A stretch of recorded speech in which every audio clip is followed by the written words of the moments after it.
සුබ දවසක් හැමෝටම. අපි අද හදන්නේ අපේ මේ ගාඩන් එක සුද්ධ කරගන්න. තනකොළ ටික හොඳට කපලා මේ අපේ දැල්වල වැවිලා තියෙන වැල් ඔක්කොම අයින් කරලා ලස්සනට වත්ත සුද්ධ කරගන්න. වත්ත සුද්ධ කරන අංකල් වල්ල ගන්න බැරුව හිටියේ තනකොළ ගොඩාක් වැවෙනකම් ඉන්න උනා. දැන් ඔන්න අංකල් ඇවිල්ලා ඉන්නවා එයාගේ පුතත් එක්ක. මොකද අපේ ගේ වටේම සුද්ධ කරන්න ඕනේ. ටිකක් වැඩ ගොඩක් තියෙනවා. හොඳටම හැඩි වෙලා තියෙන්නේ. ඉන්න අංකලුයි පුතයි දෙන්නම ආවා. ඔය ඔයගලන්ට පේනව නේද මේ දැල වැහෙන්නම වැල් වැවිලා තියෙනවා. දැන් මේක එහා පැත්තෙන් වෙල පැත්තෙන් බැහැලා මුලත් එක්කම කපලා දාන්න ඕනේ මේ වැල් වල, නැත්නම් ආපහු වැවෙනවා මේ වැල්. ඉතින් අංකල් ඉස්සරහ පැත්තේ ඒවා සුද්ධ කරද්දී මේ ගේ පැත්තෙන් අපි පාත්තියක් හදව ගන්නවා අපිට මිරිස් පැල හිටව ගන්න. මේ යාගේ පුතා තමයි මේ ටික කරන්නේ. මේ හැදෙන්නේ පාත්තිය. දැන් පාත්තිය හදලා ඉවරනාට පස්සේ මම හෙට හිටවනවා මේකේ මිරිස් පැල. මේ තියෙන්නේ ඔක්කොම වැඩ ඉවරනාට පස්සේ. ඊයේ තමයි අපි තනකොළ කපලා සුද්ධ කරේ මේ දෙවෙනි දවසේ. බලන්නකෝ ඉතින් දැන් ලස්සනට තියෙනවා තනකොළ කැපුවාට පස්සේ. මේ බලන්න මේ අපේ ගෙදර තියෙන සුදු පරවි මල් ගහ. මේකේ මල් පිපිලා තියෙන්නේ අද. ගහ යටට ආවම හරිම සුවඳයි. හරිම ලස්සනයි මේ මල් පිපුණාම. හැබැයි ඉතින් හෙට වෙද්දින් පර වෙනවා. එක දවසයි මල් පිපිලා තියෙන්නේ. හරිම ලස්සනයි.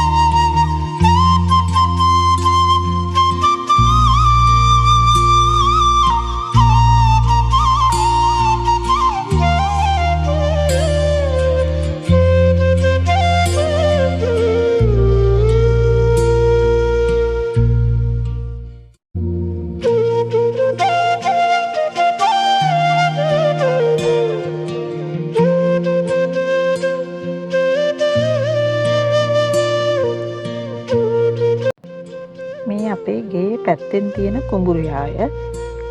ඊයේ අපි තනකොළ කපන වෙලාවේ තමයි මේ කුඹුර හැවේ. මේ හැවට පස්සේ දවස. ගොයන් ගස් හැදිලා එහෙම එනකොට ඉතින් හරිම ලස්සනයි මෙතන. ඔන්න දැන් පාත්තිය මේ දෙවෙනි දවසේ පාත්තිය පේන විදිය පාත්තිය හදලා ඉවරයි. දැන් අපිට තියෙන්නේ මේකට කොම්පෝස්ට් පොර ටිකක් දාලා මිරිස් පැල ටික හිටව ගන්න.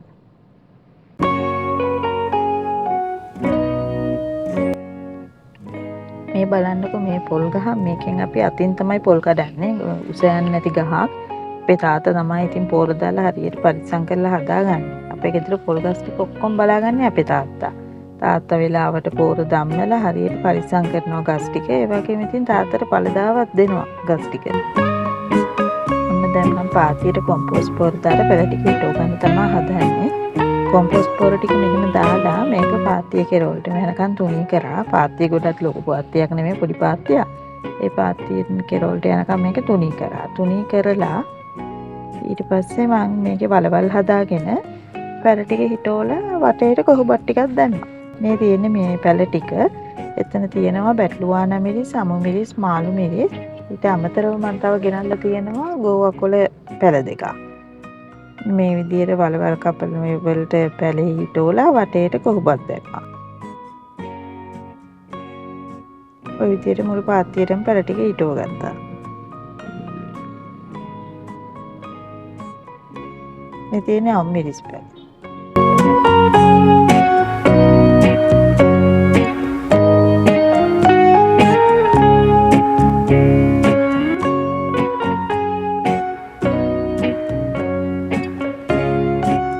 තියෙන පැල ටික හිටවුවට පස්සේ දැන් සේරම පැල ටික හිටවලා ඉවරයි.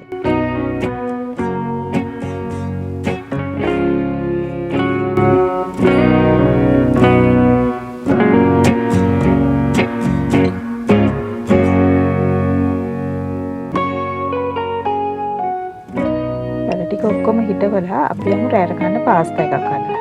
මුලින්ම වතුර එක උතුරනකොට පාස්තා ටික දාලා පාස්තා ටික බොයිල් කරගත්තා. මේ තියෙන්නේ පාස්තා එක බොයිල් වුණාට පස්සේ චූටි පාස්තා එකක්. මේකට ඉතින් හොඳට ෆ්ලේවර්ස් අල්ලනවා මේ ටෙම්පරාදු කරලා ගත්තාම. ඒක ඉතින් හරිම රසයි පාස්තා එක. දැන් භාජනයට තෙල් ටිකක් දාලා ඒකට දානවා ලූණුයි සුදු ලූණුයි ටිකක්. ඒක පොඩ්ඩක් මේ තෙලේ එහෙම කලවම් කරලා ඊට පස්සේ ඒකට කැරටුයි අම්මීසුයි දාලා ටිකක් ටෙම්පරාදු වෙන්න වහලා තියෙනවා.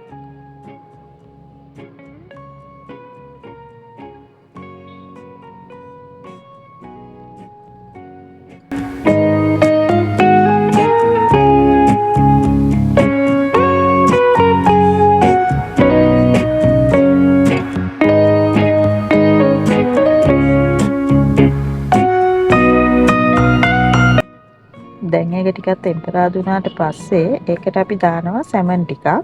සැමන් ටික දාලා ඒකට කෑලි මිරිසුයි ලුණුයි දාලා රස අනුව හදා ගන්නවා.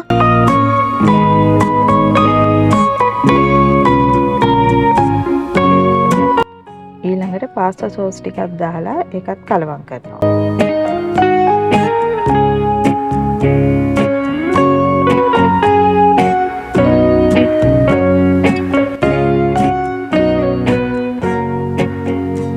ඊළඟට මේකට බිත්තර දෙකකුත් දාලා එකත් ටිකක් තැම්බෙන්න තියලා තැම්බුණාට පස්සේ එකත් මේ මික්ස් එකටම කවලවම් කළා. ඊට පස්සේ පාස්තා ටික දාලා තව ටිකක් ලුණු ඇඹුල් මදි වගේ දැනුන හින්දා ආයි පාස්තා සෝස් ටිකක් මම දැම්මා. ඒ දාලා කලවම් කරලා ගත්තා. දැන් ඉතින් හදලා ඉවරයි.